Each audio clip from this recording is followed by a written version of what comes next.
இன்றைய காணொலியில் ஒரு சின்ன கதையோடு ஆரம்பிக்கிறேன். இந்த கதையை எதனோட நம்ம லிங்க் பண்ணணுங்கிறது உங்களை சார்ந்ததாக விட்டுறேன்.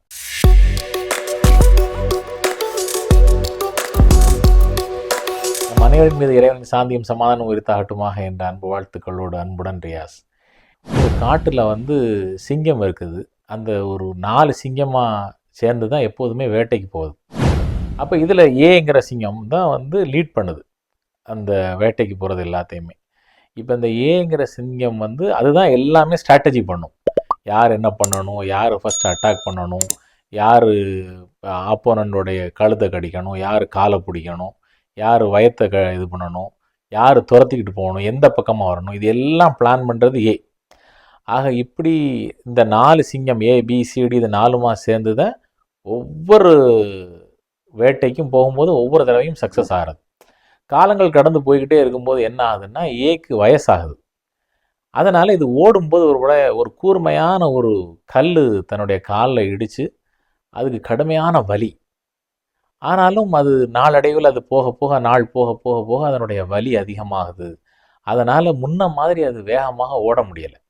இதை பிசிடி அந்த 3 சிங்கமுமே என்ன பண்ணுது, நோட்டீஸ் பண்ணிவிட்டு இந்த ஏங்கிற சிங்கத்திட்ட கேப்டன்கிட்ட சொல்லுது, இது இப்படி முன்ன மாதிரி நம்மளுக்கு கரெக்டாக சக்ஸஸ் ஆக மாட்டேங்குது.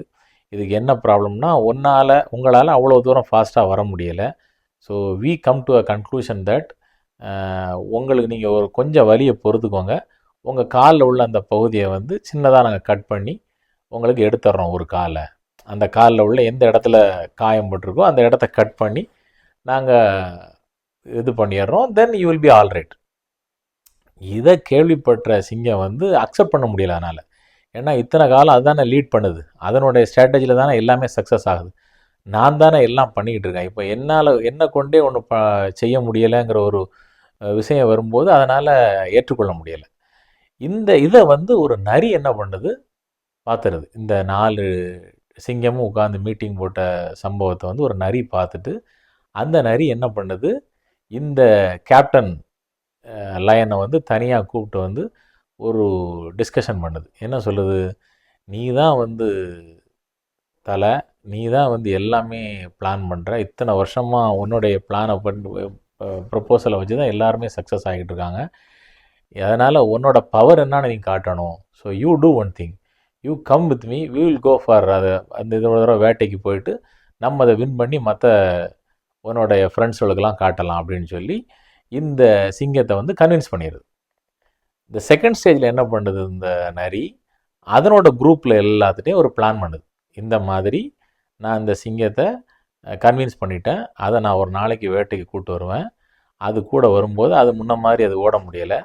நாம் 4 பேர் நரி சேர்ந்து என்ன பண்ணிடலாம், அந்த வயசான சிங்கத்தை நம்ம அட்டாக் பண்ணி சாப்பிட்றலான்னு பிளான் பண்ணுது. அதே மாதிரி இந்த சிங்கத்தை கூட்டு போகுது. அதே மாதிரி அதனால் ஓட முடியலை. இந்த 4 நரியும் தந்திரமாக அந்த சிங்கத்தையே கொண்டுருது. இந்த கதையை நாம் எந்த மாதிரி யோசிக்கலாம், நாம் ஒரு கம்பெனியில் நிறுவனத்தில் வேலை பார்க்குறோம். நாம் ஒவ்வொரு நாளும் நம்முடைய திறமையினால் வளர்ந்து நல்ல ஒரு நிலையில் நிற்போம். ஒரு ஸ்டேஜுக்கு அப்புறமா நம்மளுக்கு அந்த கம்பெனியில் அப்படி ஒரு கம்ஃபர்ட் ஜோனில் ஃபிக்ஸ் ஆகி போய் இருப்போம். உங்களை பற்றிய திறமை இதில் அடுத்த கட்டத்துக்கு போனோன்னா இதை பிரேக் பண்ணிட்டு வெளியே வந்தேன்னா எங்கேயோ போகிறதுக்காக இருக்கும்னு சொல்லி திங்கிங் அவுட் சைடு த பாக்ஸுங்கிற மாதிரி உங்கள் கம்பெனிலேருந்து வெளியிலேருந்து பார்க்கக்கூடியவங்க உங்களுடைய திறமை தெரியும். உங்களுடைய கம்பெனியில் உங்களுடைய அருமை தெரியாமல் அப்படியே வச்சுருப்பாங்க, இவர் எங்கே ரிசைன் பண்ணி போகிறாரு, போகிற வரைக்கும் போட்டுருன்னு. பட்டு உங்களை மாதிரி ஒரு கம்பெனியில் இருந்தே வெளியில் போயிட்டு யாரோ ஒருத்தர் ரொம்ப கஷ்டப்பட்டு மேலே இந்த மாதிரி ஆள்லாம் நம்ம கூட இருந்தால் என்ன மாதிரி இருக்கும் அப்படின்னு அவர் திங்க் பண்ணுவார் உங்களை. ஆக உங்களுக்கு நீங்கள் அந்த ஒரு பர்டிகுலர் இடத்துல இருக்கிற உங்களுடைய அறிவும் உங்களுடைய அனுபவமும் எவ்வளவு விலை மிக்கது அப்படிங்கிறது உங்களுக்கு விளங்காது, உங்களை சுற்றி இருக்கிற மற்ற எல்லாருக்குமே விளங்கும்.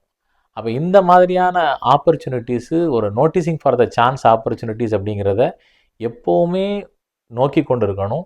அது கிடைக்கும்போது அதை எப்படி கிராப் பண்ணுறதுங்கிறதுக்கு உண்டான திட்டமிடல் நம்மள்கிட்ட வேணும். அப்படிங்கிற ஒரு விஷயத்துக்காக இந்த காணொலியை பதிவு செஞ்சேன். ஸோ நிறைய திறமை உள்ள மக்கள் ஒரே இடத்துலையே கம்ஃபர்ட் ஜோனில் இருக்காமல் திங்கிங் அவுட் சைடு த பாக்ஸில் ரிஸ்க் எடுக்கிறது எப்படி, அது மூலமாக நம்ம அதாவது கால்குலேட்டிவ் ரிஸ்க் எடுத்து எப்படி அடுத்த கட்டத்துக்கு நம்முடைய லைஃப்பை நகர்த்தலாம், நம்முடைய வருமானத்தை உயர்த்தலாம், சமுதாயத்துக்கு கிவிங் பேக் டு த சொசைட்டியில் எப்படி செயல்படலாங்கிறத சிந்திக்கிறதுக்காக இந்த கதையை சொன்னேன். மீண்டும் ஒரு காணொளியில் இன்னொரு டாப்பிக்கில் சந்திப்போம். அன்புடன் ரியாஸ்.